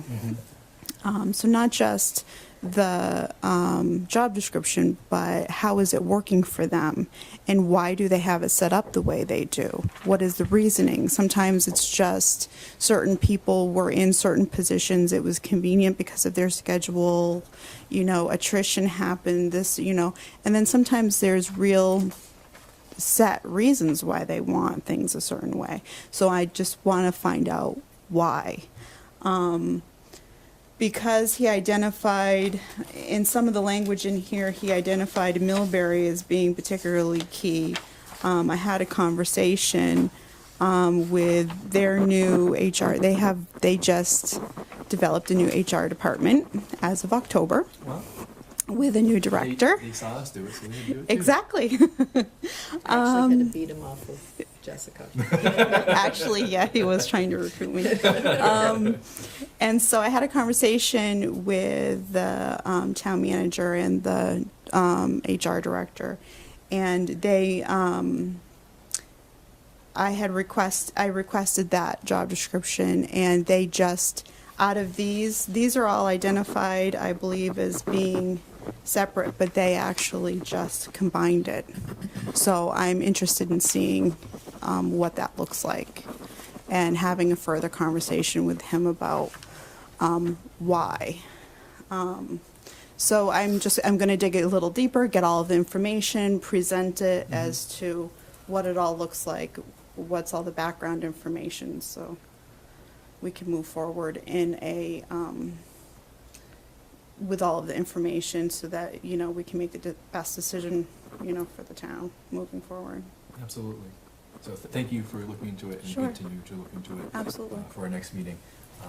This is on the agenda just to, have us discuss as a board ourselves so we can go to our next meeting, just to have some thoughts fleshed out. Ms. Noble? We have this memo. Who else has seen this memo? Everybody, Yes. finance, and, EDC finance. so when we go to the meeting next week, we'll all be literally on the same page.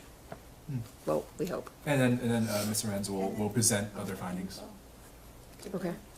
One discussion point I want to bring up, and something, talking and discussing about, was the amount of time needed for these positions and the Yep. amount of work that's potentially coming down the pike in Route 20, with no pun intended, is that we're poised for a lot of development in town. And I'm afraid that there might not be enough time in a week for just doing the planning aspects of a planning director, and that we might be at a time in a position where we might need just if not full-time, a part-time EDC director, someone to be proactive, to be cheering for Charlton, someone to Someone be to be proactive, available. to be available and be dedicated, and someone who can write those grants and who Yep. can really pay attention and go to the meetings, and just be more involved and be focused on that. Because I'm worried about, if there's a influx in planning, Right. there won't be time for that. So I just want to put that out there as my thoughts and feelings. Sure. Mr. Singer? I like the work that's been done. I did allude to something to Ms. Craver, though, and that is that I honestly don't believe that any of these can realistically be considered comparable towns. I'm sorry, but have you been to Northborough or Grafton? These are not comparable towns to Charlton. They're not even on the same planet. If we're gonna have comparable, let's do Oxford, Dudley, Spencer, other Sturbridge. towns. Sturbridge. These are more comparable. There's not one town in here that is comparable that's even remotely close to comparable to Charlton. So that doesn't mean the result might be different or the same. It might be the same result. And we all want what's best for Charlton. But if we're going to do an analysis, and it is good what he's done, it needs to be accurate, which means the towns that are going to be used to compare us to have to actually be comparable. We're not Northborough, we're not Northbridge, we're never going to be, so they're just ahead of us in that regard, in many other ways different. So it's all good, and I won't comment on whether we should combine or keep separate. That's yet to be seen. But I would like to see this kind of stuff done, with an accurate list of towns that would be more truly representative of the type of town Charlton is, like the ones we just mentioned. That's just my 2 cents. So, I know it's subjective to find out what towns are Charlton-like. Like, for instance, if at our last meeting with, joint meeting with Dudley, they say that they don't compare to Charlton because of the lack of development that they're facing. So what towns would you say were compatible? I just did. Comparable? But besides Dudley, so I just did. Sturbridge, Spencer, Oxford, I just gave you a list of every town you could replace these with. And all you have to do is get in your car and drive through any town that he mentioned, and all it takes is a pair of eyes to see the difference. The retail, the growth, the business based established in these communities. We're nowhere near the level any of those towns are. We are more in line with the Dudley. In fact, even Oxford, in regard of a business base, is way ahead of us. But it's probably the closest we can come, and it's a lot closer than a Grafton. It's exploded with retail and business everywhere. We're not there yet. And to compare us to towns that have already achieved that level of growth, that may be where we're going. We're going to get there, but we're not fair to compare us with that today. I think that's, through the chair, I think that's the reason they picked those towns, is to, because if I remember correctly, the direction at the meeting was, take a look at towns that have progressed a little further than us, see where they're going, because the whole idea of the task was to take a look.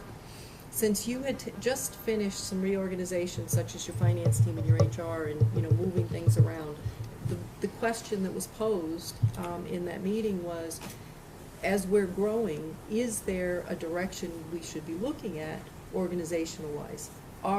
If we're positioned to have more water, look at economic development spike, we're going to be a growth community. If all of that's going to happen, what do those communities that have already experienced that, what are they using, what are they doing that we might want to take a look at? So I absolutely agree with you if we were trying to do a survey of like towns, but I think what his charge was from that meeting was to look at towns that are a little bit the next step, and are we growing next step, and what would be our next logical step? Which is fine. And then some of those towns might then qualify. A town like Grafton and Northborough, they're not the next step. They're 20 steps down the road from us. And while I see your point, and I would give that some of those then would fit that category, it still helps us look at other towns that are in the exact same boat we're in now. And what are they doing now to address their impending growth? And look at it that way as well. Because we can't just say, hey, you know what? These towns are where we're going to be hopefully 20 steps down the road. So let's also just put that fire department and that police department in place, because then we'll have one like Worcester. But we're not there yet. And we may not, it may be 20 years before we get to a Northborough stage. So we have to look, I think, more closer to where we are, like you said, a couple steps ahead, so we can move and grow, and how they're growing that way. But, let's keep it real, basically. Ms. Noble? Well, I just see where the towns are that he looked at. Why didn't we try to compare ourselves to other towns in central or western Mass? When I see Grafton and Northbridge, Northborough, these towns, I think of, those that are closer to Boston that have access to the T.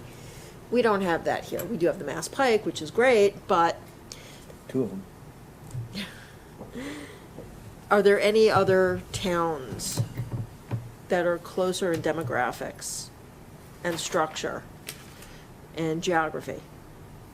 So would you like to make a recommendation that he look at add some additional towns, I'd if like to. possible, before the next Can we take a meeting? Sturbridge? Before the 23rd? Yeah, There may not we've be got that time. Do you want Jessica to do some looking? I don't even know if you have time because you're No. losing staff. Mr. Swenson? And A couple of things. Robin took a little bit of my thunder, but I was thinking along those lines somewhat. Another point I want to make is I'm not sure that location or demographics when it comes to planning apply all that much. I think with the water coming in, we have a substantial opportunity for growth that towns like Dudley and the Brookfields and Spencers and some of the others around us may not have.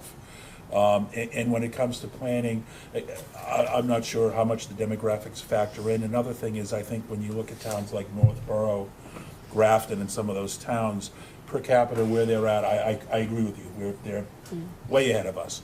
However, I think another way that you have to look at that is also from a planning standpoint, they're much more mature than we are. I don't think there's a degree of planning that's going into a Grafton or North Road towns that are more mature and have developed their economic potential to this, to a much greater degree than we have. So, I would rather, I started looking at the table and got caught up in that same kind of thing, but then I started thinking, I think more of a fair comparison is, to a certain degree, where we see ourselves being 10 years, 20 years down the road, and starting to prepare steps to get us toward in that direction. But also trying to look at places where there is equal potential for growth, and what those towns do and that are faced with those same challenges to meet the challenge. And you- I will say that I trust Mr. Scanlon's experience. He's been a planner for a long time, worked with these communities, and in his memo, in fourth paragraph, he explains why he chose these communities. And he said, and what really struck me is they're facing the same development pressures, and that's what Mr. Swenson said, that it's not what's there, but what is potentially going to be there and what is being proposed there. So, I see the importance of having, the Sturbridges and the Dudleys, but also I think it's still very important to have these towns as well. I think they're still valuable to compare to and look at. I would point out that the towns that Ms. Noble and I mentioned, Sturbridge, Oxford, Spencer's, Well, I also agree with those. That are important. but I think it would be grossly a mistake, it would be a big mistake for us to say that they're not experiencing the same development pressures. But they're much more in line with us, whether it's, business-based, residents, just location, and I agree with Ms. Noble, and I disagree. Location does come into play. So I just think that, again, I'm not gonna rehash it, but. Right, and I think I think we both agree that more data is better. More data is always good. Ms. Noble? Just one final thought as I'm listening to everybody talk about all these towns and what's going on there or not going on there and what's happening in Charlton. It could be that we all have to come to the realization that what is going on in Charlton is unique to Charlton at this point in time, and we need to address that. We simply have to look at Treehouse. Treehouse is unique, and it chose Charlton for a reason. The water line that's coming down from Oxford, that's amazing. And that's not going on anywhere but right here on our Route 20. So what's going on here is unique to our town. So it could be that, sure, we can compare ourselves to these different areas, but we still have to remember that what's happening here is just simply unique to Charlton. And when we do look to find someone to fill this position or these positions, they're going to have to incorporate what's going on and what's going to be going on over the next couple of years. So we have to get someone who's very forward-thinking. Right. And obviously, we don't want to step on any other department's toes. Absolutely not. The planning department chooses the planner. Right. We're here to help in whatever capacity that we can, and there's no decisions being made tonight where this is just the discussion. Yep. Mr. Swenson? And to that end, my last point I want to bring up is on the town planner as EDC director. I think it's something that we need to look at very carefully. And I've always believed that those are very different roles. It could be ignorance on my part of the jobs, but I've always thought as a town planner of more of an engineering type position, a mechanical position. This is what you have to meet, this is how it has to be done, these are the requirements by law, site plan review, all of that stuff. Where I see an EDC director as more of a salesman for the town. Someone who can get out there and promote the town and champion the town and give people a good feeling about coming here. Now, at some point, those two are gonna have to interact very closely, because at one point, it's gonna get to the mechanics of what's involved in me coming into the town. What am I gonna have to do to bring my business in? And that's where the planner would get involved. Will it require site plan review? Will it not? What are the zone? All of that. But I really think that, and Joe, I know you're an engineer, and I'm not saying one is better or worse, they're just different. A salesman's mindset and approach to things is very different than an engineer's mindset to things. And I just think as we go forward, we want to take a good hard look as, can the same person fill both of those roles? That's very true. And something that's been said a lot is that there is a lot of overlap in responsibilities, which there is, but then there's different methodologies, and it's also bandwidth. These people only have so much that they can really focus on.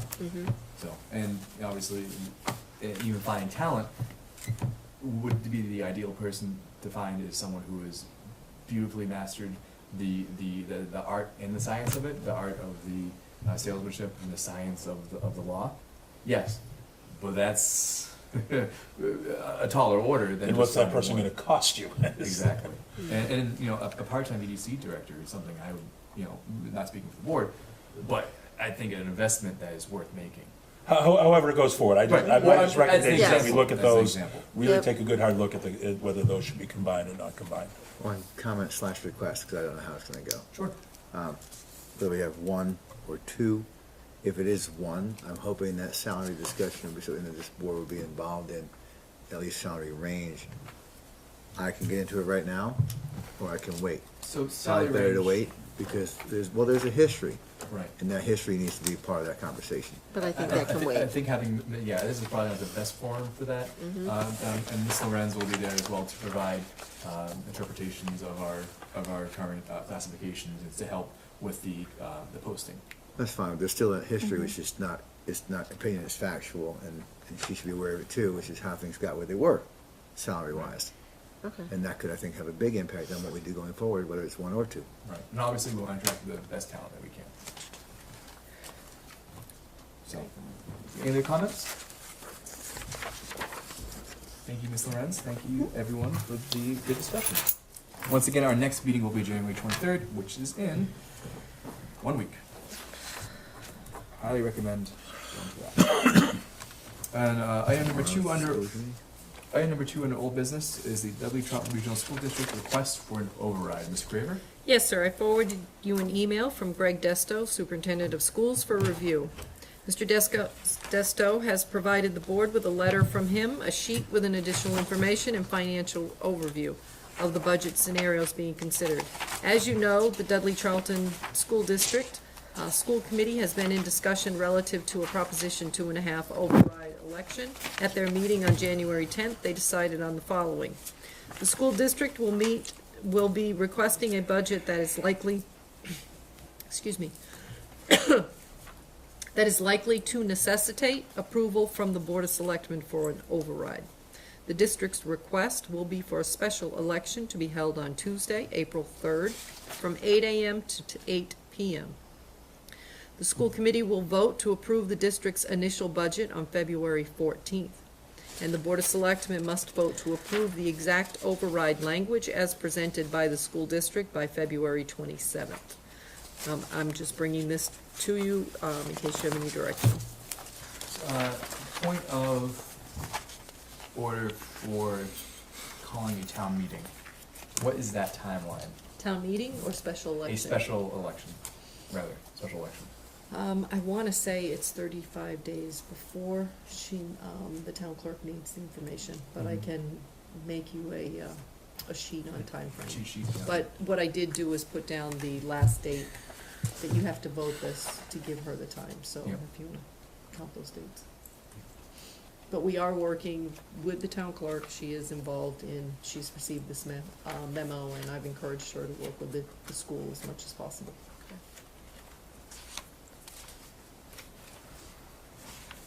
Any comments or direction from the board?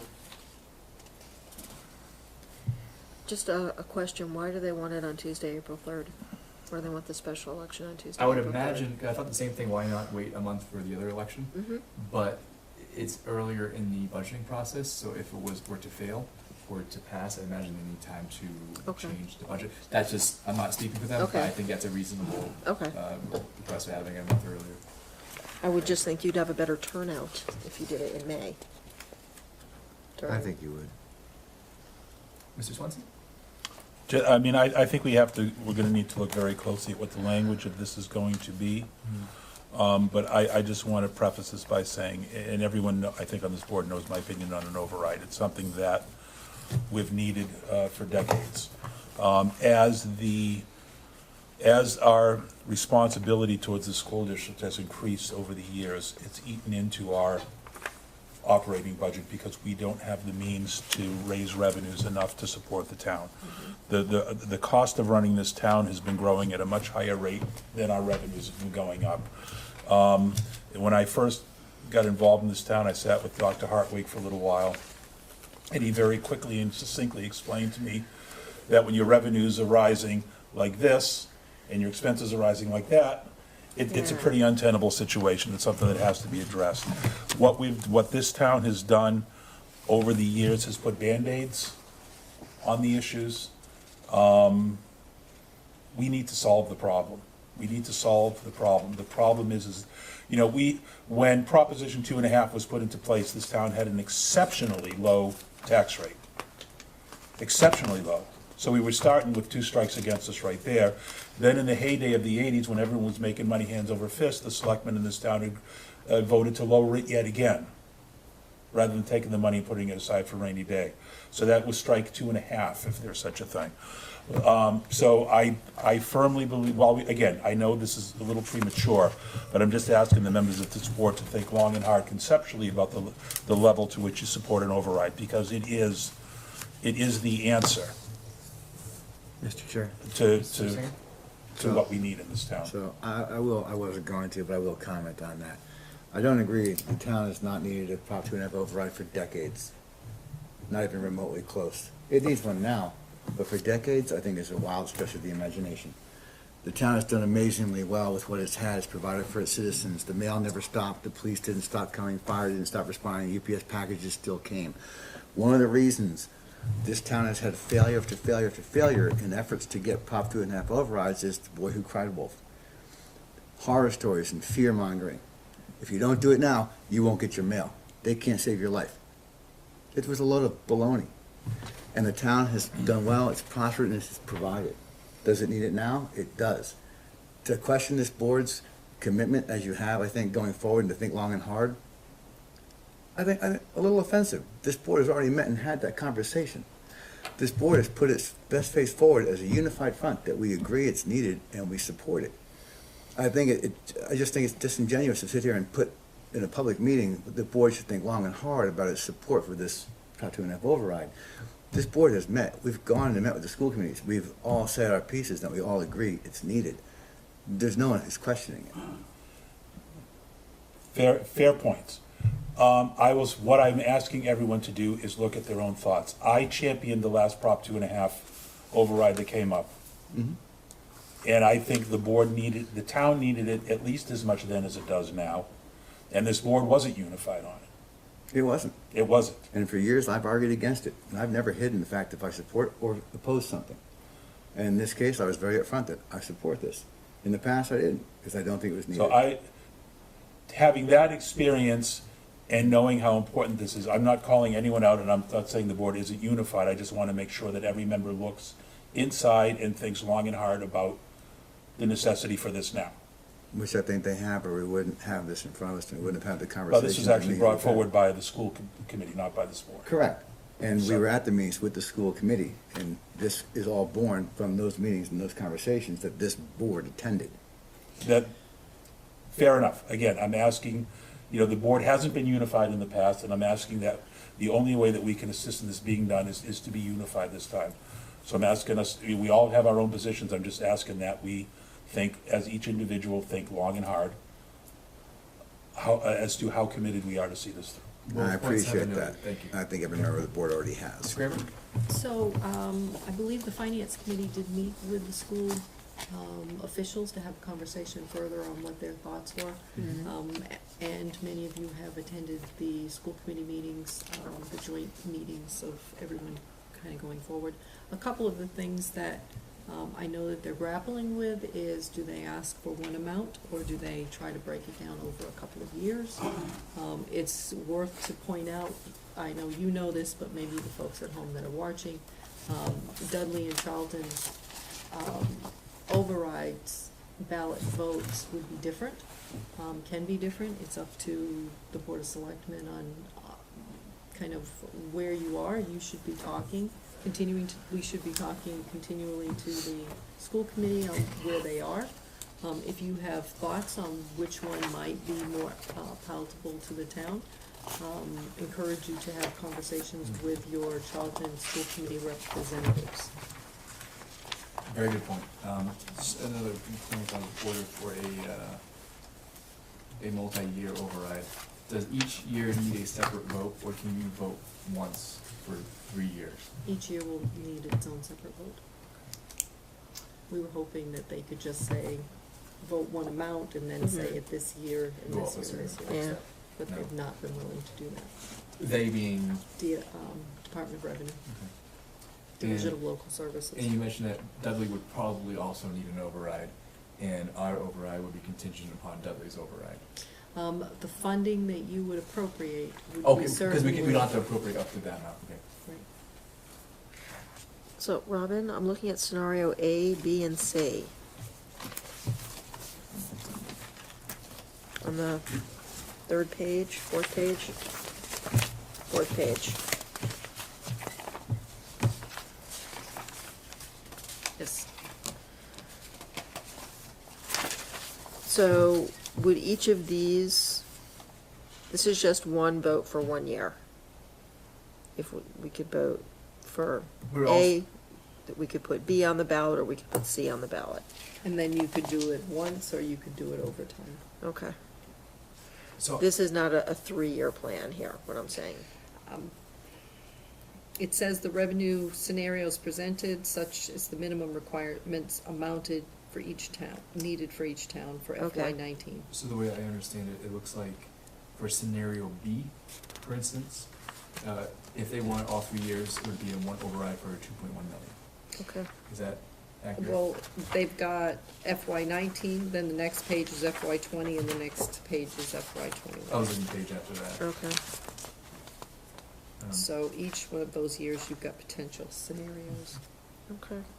And obviously, this would not be a one-time increase of No. 2 million, it would be 2 million increase to the base, which would be expanded upon up to an maximum 2.5% per year, unless otherwise voted. Hence the 2.5%. Now, does the board want to make a commitment to actually holding a special election? I don't think you're I'm not sure, if It's- you're asking for a vote, Yeah. because they haven't said that. They haven't, I'd like John to be here through the full board for that. I'm sure he'd like to be a part of this Just bring up the conversation. discussion. Yeah, and also, I mean, really, at this point, it boils down to, is it really gonna be that big of a difference? If it's that big of a difference to the schools to have it sooner, then we're really not negotiating anything, it's not really a negotiable point. If they say in the end, they can wait the month, that they can make it work, then I think, A, it saves the town money, and B, I think Ms. Noble's correct, we'll get a bigger turnout at the polls. I think But so, if yeah. they can't wait, then we don't wanna put it off, so we What- really need to get some Right. more feedback. Yeah, so I think for the time frame, I think having some comments, if we can get comments from Mr. Desto Mhm. and/or the school committee. I will recommend that when they take their vote and they forward the information, that someone be here to answer any Right, questions. so they haven't formally made the request yet, it's just saying, hey, we're going to This make is this the- request. The lead up. Okay. So you do not need to take any action today. Sounds good. Are there any other comments or questions? Thank you. We'll now move on to committee reports. Does anyone have any committee reports? Prior to tonight's meeting, the Medical Marijuana Advisory Committee met. I saw Mr. McMahon in the hallway. Yes, it was myself, Mr. McMahon, Officer Lewandowski, Deputy Chief or Chief Ed Knopf, and community member Jamie Leahy, and of course Jim Philbrook. Wonderful. How'd that go? It went well. There's just, a little sticking point right now in working with the planning board to get the site approval. I'm sure also not having a full-time planner is impacting that. I'm not really sure about that. There's been a lot of information that they've been asking for that has been given to them, particularly regarding traffic patterns, traffic reports, site plans, comparing this location with other locations, other similar locations, which for the most part are not really in Massachusetts, because there is nothing, there's a few dispensaries in Massachusetts, but their locations aren't comparable to this one in Charlton, so they've been comparing them to some out in Colorado and other parts of the country. And I believe now the planning board has all the information it needs. So hopefully, the meeting, which will now happen next week, I believe on the 24th, it will all get squared away. That's our hope. Perfect. Thank you for the update. Any questions? Any other committee reports? Seeing none, we'll move on to the town administrator's report. Ms. Craver? Yes, sir. At the board's last meeting, Selectman Swenson had asked that we look into changing the phone in the meeting room to an actual telephone conference system. I met with the technology committee and they are looking into this. I was told the phone in the room is a conference phone with a 15-foot mic pickup radius. Additional microphone extensions are available for larger groups. Kurt Meskis has spoken with the cable access coordinator about the ability of the sound system to amplify from the phone. The technology committee has also talked about video conferencing and are exploring a large flat screen TV and its ability to do presentations in Skype. Mr. Swenson also asked that we look for a new clock for the room and as well, and we are reviewing the best options for clocks and will order and replace them when they get here. Perpetually 5 minutes behind, no matter what. It's the broken clock that's right twice a day. Yeah. Well, this one's never, because it's always 5 minutes behind. Regarding the hall carpets, I've received a proposal for replacing the hall carpets and will make a recommendation to the municipal building committee at their next meeting. We do have the samples in the selectmen's room, if you'd like to see them. Municipal Vulnerability Preparedness Grant. We held our kickoff meeting for the Municipal Vulnerability Preparedness Project. As you know, we applied for and received a $15,000 grant for the town to study, identify potential hazards and prioritize solutions in relation to increasing extreme weather-related emergencies and damage. From March 21st to today's date, and only review those documents. What? That didn't cut. Something's missing from that sentence. So we did have representatives there from the police, highway, fire, health, water, sewer, and conservation.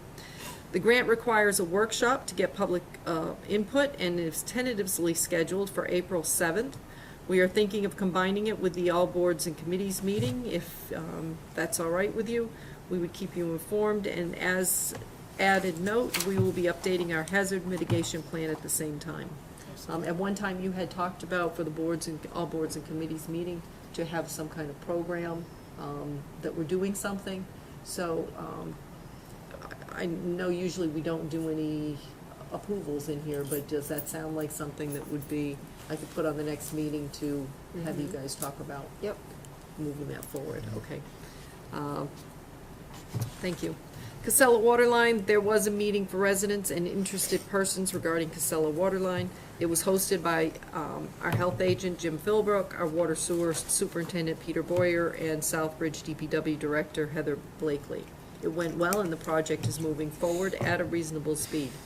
They reported that the waterline construction will happen simultaneously with construction of the new pump station. So many questions were asking, do we have to wait till the pump station is done before you start construction?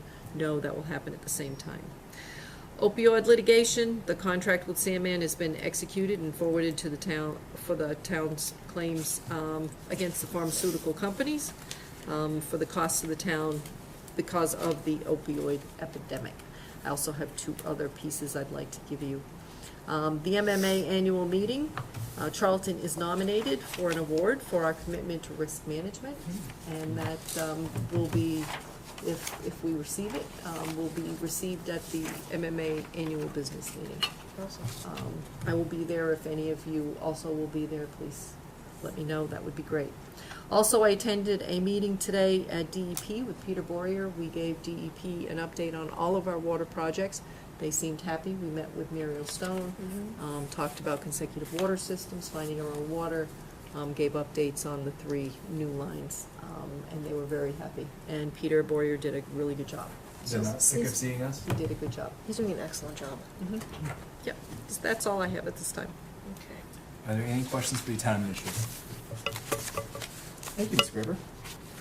Is there any other business unknown of the town posted?